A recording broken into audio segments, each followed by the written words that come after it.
دیکھ رہے ہیں علی ٹی وی۔ ناظرین، ہم سب لوگ فلسطین کو سپورٹ تو کرتے ہیں، لیکن ہم میں سے اکثر لوگ یہ نہیں جانتے کہ کیسے اسرائیل نے فلسطین پر قبضہ کیا ہوا ہے۔ آج میں کوشش کروں گا کہ آسان الفاظ میں اس مسئلے کے بارے میں آپ کو بتا سکوں۔ ناظرین، پہلی جنگ عظیم 1914 میں شروع ہوئی۔ اس جنگ سے پہلے فلسطین پر سلطنت عثمانیہ کی حکومت تھی۔ اس وقت فلسطین میں 87% مسلمان رہتے تھے اور صرف 3% یہودی رہا کرتے تھے۔ یہ وہ وقت تھا جب فلسطین میں مسلمان، یہودی، عیسائی سب مل جل کر رہتے تھے، لیکن پھر پہلی جنگ عظیم شروع ہو گئی۔ یہ جنگ 1918 میں ختم ہو گئی اور برطانیہ نے فلسطین کا کنٹرول سنبھال لیا۔ یہی وہ وقت تھا جب فلسطین میں یہودیوں کی تعداد بڑھنا شروع ہو گئی اور 1920 سے 1938 تک فلسطین میں 3,20,000 کے قریب یہودی آ کر بس چکے تھے۔ یہ سارے یہودی یورپ سے فلسطین آ رہے تھے۔ ان کا ارادہ یہودیوں کے لیے علیحدہ ریاست بنانے کا تھا۔ یہ لوگ فلسطین میں زرعی زمینیں خریدنا شروع ہو گئے اور ان زمینوں پر جو فلسطینی کام کرتے تھے یہ ان کو وہاں سے نکال دیتے تھے۔ اب فلسطینیوں کو سمجھ آ چکی تھی کہ ان کو ان کی زمین سے بے دخل کیا جا رہا ہے، اس لیے 1936 میں فلسطینیوں نے انگریز راج کے خلاف جنگ کا اعلان کر دیا، لیکن ان کو کامیابی نہ مل سکی۔ اس کے بعد انگریز سرکار نے فیصلہ کیا کہ یہودیوں کو فلسطین آنے سے تھوڑا سا روکا جائے گا، لیکن وہ ایسا نہ کر سکے۔ 1939 میں دوسری جنگ عظیم شروع ہو گئی۔ اس وقت ہٹلر یورپ میں یہودیوں کا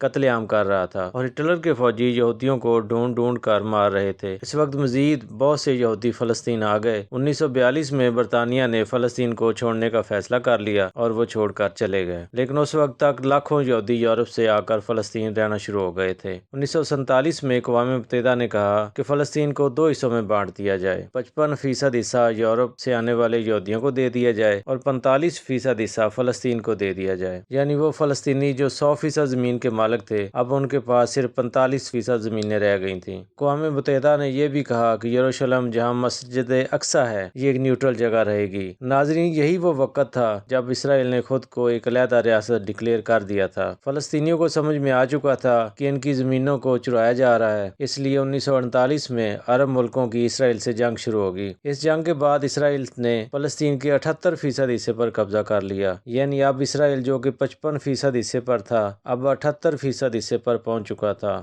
1967 میں عرب ملکوں اور اسرائیل کی پھر سے جنگ چھڑ چکی تھی۔ اس جنگ کی وجہ سے اسرائیل نے فلسطین کے اور بھی حصوں پر قبضہ کر لیا۔ اس نے غزہ اسٹرپ اور ویسٹ بینک کے علاقوں پر قبضہ کر لیا۔ اس کے ساتھ ساتھ اس نے یروشلم پر بھی قبضہ کر لیا، جو کہ ایک نیوٹرل جگہ تھی، اور 1980 میں اسرائیل نے اسے اپنا دارالخلافہ بنا دیا اور جو 4 لاکھ فلسطینی وہاں رہ رہے تھے ان کو ان کی شہریت سے محروم کر دیا۔ اس کے بعد اسرائیل یروشلم میں فلسطینیوں کے گھر تباہ کرنا شروع ہو گیا۔ اس نے یروشلم میں 2 لاکھ یہودیوں کو آباد کر دیا، جو کہ سراسر غیر قانونی تھا۔ کہانی کا خلاصہ یہ ہے کہ آج سے 100 سال پہلے فلسطین میں صرف فلسطینی ہی رہتے تھے، لیکن لاکھوں یہودی یورپ سے آ کر اسرائیل میں آباد ہو گئے۔ شروع میں فلسطینیوں کی 55% زمین پر اسرائیل بنایا اور پھر آہستہ آہستہ باقی کی زمینوں پر بھی قبضہ کر لیا۔ اسرائیل نے اقوام متحدہ کی قرارداد کی خلاف ورزی کی۔ ناظرین، اگر تفصیل میں جائیں تو یہ ویڈیو بہت لمبی ہو سکتی تھی، لیکن میں نے کوشش کی ہے کہ آسان الفاظ میں اس کا خلاصہ بیان کیا جائے کہ کیسے اسرائیل نے فلسطین پر قبضہ کیا۔